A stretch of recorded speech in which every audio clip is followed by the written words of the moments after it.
Question number 4, Dr. Islam, talk to me about gut parasites. So I see this everywhere on social media.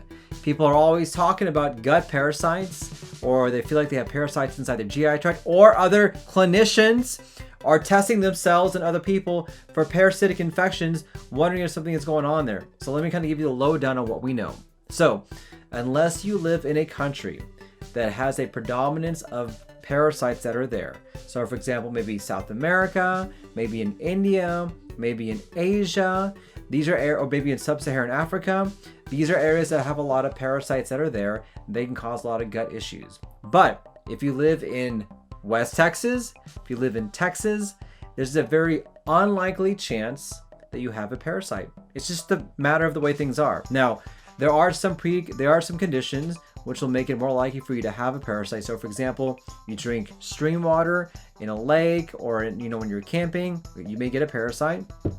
If you have undercooked pork, you can develop a parasite, but those are mainly the exceptions, not the rule. I have seen so many people who are wondering about gut parasites because they've been told by a friend or a doctor that they have gut parasites. And guess what? There's a very good chance that you don't.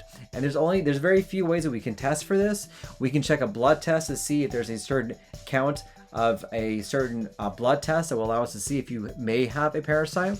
We can check stool testing. That's basically it though. That's all we can do. The standard testing that we have for parasites are very limited. We only do that for people who are at risk of developing a parasite. So for example, if I have somebody see me in the clinic who is having gut issues, they are a camper and they drank some stream water, I will check them for a parasite. But beyond that, it's typically not the normal thing that we do.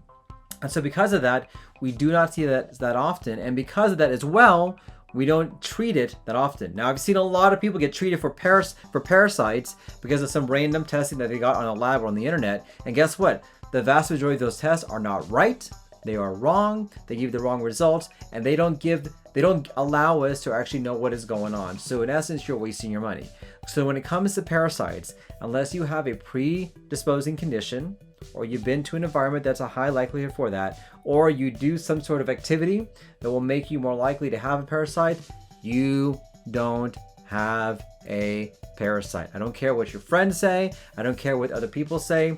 This is what you need to know, and I'm here to tell you the truth of what you need to know about your health.